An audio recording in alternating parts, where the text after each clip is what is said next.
Hey Shooby-Doodlers, how are you doing? Today I'm answering a question from Sonya F. She says, "Hi Shoo, how are you? Do you have any advice or suggestions on how to plan, start, go about writing a self-help book? Writing other stories, you have characters, time, place, plot, etc. With self-help books, you don't have any of these. Any help would be greatly appreciated. Kind regards, Sonya F." That's a really good point about having plot and character and all that kind of thing. But in a way, you do. So essentially what we're talking about is putting together, planning a non-fiction book. You still have this kind of journey. I know journey is an overused word these days, but you've got a kind of beginning and a middle and an end. And do you remember your teachers telling you that at school? With stories, you have a beginning, a middle and an end. But if you think about it, with a self-help book, you've got a beginning, a middle and an end. So the beginning, you are kind of stating what the problem is. You're stating who you are and what your credentials are. And then in the middle, you're taking people through a journey of all the things that they need to do. And then you get to the end when you say, there you are. Off you go on your own, and I've shown you everything you need to know, and the world's going to be wonderful from now on. So obviously, if you're going to make a self-help book or a how-to book is another kind of way of looking at it, you need to have some kind of experience and some kind of authority on the subject. So you need to have sort of some life experience about the field that you're going to be talking about and sort of helping with. And you need to have sort of achieved something within that field, really, to have the authority to say it. Otherwise, you're just churning out a book. You can just start on a Monday, do the research, say this is what needs to go in this book and bang it out. But I think if you want it to be successful, it needs to come from the heart. I think people recognize when something's been thrown together by somebody who isn't an expert on the subject, and it might sell a few copies, but it won't continue. It won't sort of be a building block or what they call now a platform for building on. A career maybe as a self-help guru within your particular field. When you go to a library or a bookshop and you see self-help books, those books tend to be kind of personal development books. But I think self-help really sort of with DIY and all sorts of things like that, it's sort of teaching you something. And in the planning, it's all kind of the same. Writing a book is a big investment in time and effort and energy. When you sit down and decide, I want to write a book, there's like this mountain to climb, and you don't want to do it all in one day. You want to sort of have a base camp and start from there and work up and have little camps along the way. Or if you're on a long journey, you want to stop off in different towns along the way. You are never going to do it all in one great big chunk. You need to chunk the thing down. So that is the first thing. How do you chunk it down? Well, there is nothing like a post-it note. Let me show you a project I've been working on recently.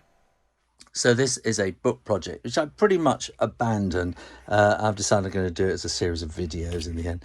But I kind of, because I knew how many pages I was working to, this is kind of how I started working it out. I'm thinking, I'm going to need this, I'm going to need that.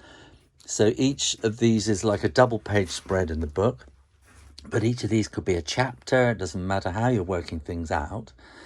And I'd sort of think, oh no, I need to move that here. I can move this bit here to there. and as I fill this up and think, oh no, that's wrong, I can put a new one there and edit what it is I think should be there. So you can be constantly sort of working out what should be there. Save those ones that you take off and rewrite, because you might want to go back to them. And then from there, then I come and do a big sheet like this. And so this is like the first version. And you can see here, I'm thinking, oh no, I need to move that. I need to move that there. And then this is then the second version, which sort of gets a bit more detailed. And then I'm thinking, oh, I need to move that there. So it's all getting a bit messy. Onto the third version. And things have actually sort of moved around quite a bit from there too. This is another little sheet here, which I do to knock off the pages that I've done. So I know how far I've actually got in the project. And over here is the project calendar as well, kind of working out. I'm not going to do this now. I think this was actually my must be in at the printer's date. and working out, how many days, it's working backwards here. You can see 1, 2, 3, working backwards, how many days to where I am today. So I know how many days are left on the project. So I know roughly, how much work I need to do each day on that project to keep up with the schedule.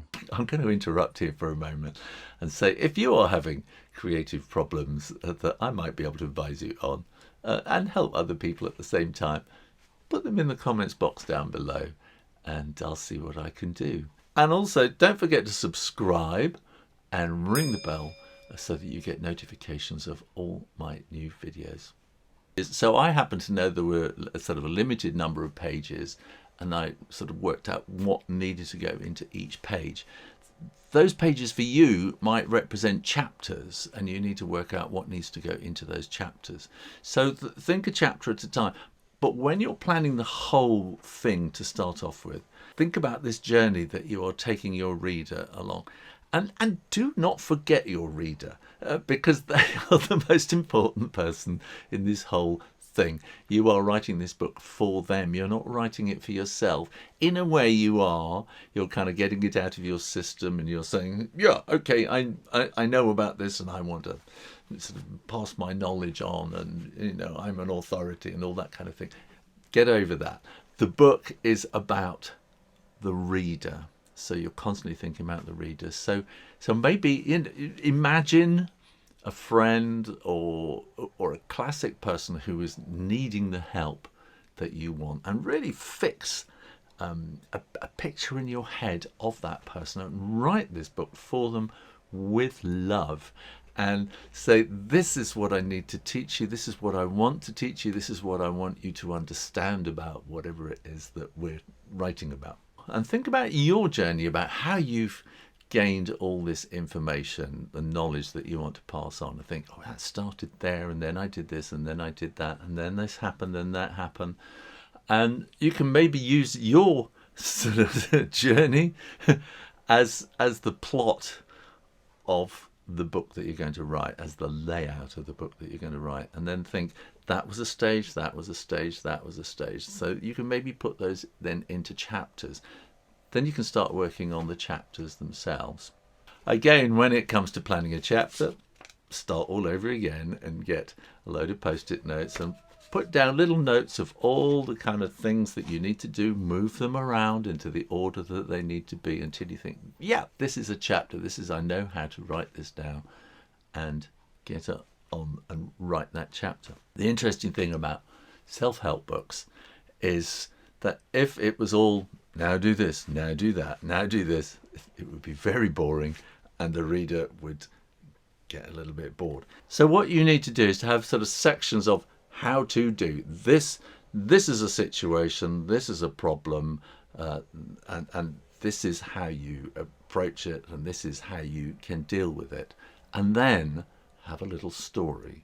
You'll quite often see in self-help books, in the actual design of them, that you've sort of got sort of text, but then you have little inserted boxes with little stories of real life explanations of how this advice gets put into practice in real life. There's a thing about human beings that you can preach all day to a human being and they'll go, yeah, and they won't take it in. Tell them a story even without them, anything that you're trying to teach them apparently within the story, and afterwards they will go away and go, oh, that's a bit like. So the best way to really get information across is in stories. So you have two things going on in a self-help book. You've got the information side, which says this is the problem, these are ways of sorting out the problem, and do this, do that, and everything will be wonderful. And then you want these little stories about, my friend Martha, she had this problem and she did this and she did that, and it turned out really well because. And so you can tell these little stories as you go along, and those little stories allow the reader to think, oh yeah, I can place myself in that situation and think, yes, I see, that's how you actually sort of put this advice into action in real life. So in your planning, you want to be going right the way through to the end, where at the end you have a conclusion and say, well, thank you very much for reading this book. I hope you will have learned the following. And having got to that point, you think, oh, no, I didn't actually do that chapter, so you might need to go back and insert a chapter somewhere. And then you can go through it again and think, yes, I've achieved what it was I wanted to tell these people. Then you can go back to the beginning and do an introduction and say, hi, I am so-and-so. Tell them who you are, why you are an authority. This is what an author means. It means that you are an authority on the subject that you're talking about. So tell them I did this, I did that, and maybe some little stories about how you overcame whatever it is that you're trying to do. So it might be a life thing, a life hack that you're teaching. It might be how to hammer nails, and so your story is about how all your life, every time you hammered a nail it got bent, and so you've done lots of research and worked out the exact way to hold a hammer and everything so that the nail always goes in straight. It doesn't have to be about self-development. So having established your authority, you can tell your story and say, this is what happened to me, and say, and I have learned so much, and I feel I want to give this knowledge and information to other people who find themselves in the same situation that I was in. And so in this book, I'm intending to teach you this, and that. That will be sort of almost like a sort of an index of chapters, but it'll be a brief telling your reader, this is what we're going to do. And then you start the book. You might at that point want to also tell them, don't read this all in one day. You might also say, read a chapter once a week or once a month, and really go through it, because at the end of the chapter there are lots of to-dos, and they're going to take time and effort to sort of put into action. So once you have planned out your book, then you actually have to write it, and this requires discipline. Now, the best advice that was ever given for writing was from Mary Heaton Vorse in 1911, and she said, to be a writer, you need to apply the seat of your pants to the seat of your chair. And that is so true. You need to actually sit down and write. And all the time you're making cups of coffee and thinking about it and telling your friends, oh, I'm going to write a book. You are not writing. So you need to be disciplined and find time. And some people say, oh, I haven't got the time. You have got the time. You just got to look at what you're doing at the moment. And if you look at your day, you will find there is at least an hour somewhere that you can say, actually, I'm going to have that hour to myself. I'm not going to go to the cafe after work or before work. I'm not going to do this. I'm going to give up something or other, for 6 months, however long it takes. And I'm going to take that hour every day when you sit down and give yourself targets. So I'm going to write 500 words. I'm going to write 1,000 words. Just do it. Get up an hour earlier, whatever it takes. To create a book does involve a certain amount of sacrifice, and everyone will think you're crazy until your book is actually in your hand, and they'll all go, wow, that's amazing, you did it. So good luck, Sonya, and if you're watching this and thinking of doing a book yourself, then do. Don't feel you actually have to write the book. Like myself, I got halfway through this book, I thought, I don't want to do this as a book. I would much rather be doing this as a video project. So you might find there are other ways you want to do it. You might sort of like to do it sort of going out visiting, giving sort of public talks or whatever. But either way, you want to sort of plan out your talk and your whole strategy that you want in a very similar kind of way. So I hope that's of some help, Sonya, and to everyone else who's watching. Thanks for watching. Make sure you are subscribed and keep coming back to the Shu Rayner Drawing channel for lots more creative advice and stuff like that. In the meantime, keep drawing, writing, and I'll see you next time. You take care now. Bye-bye.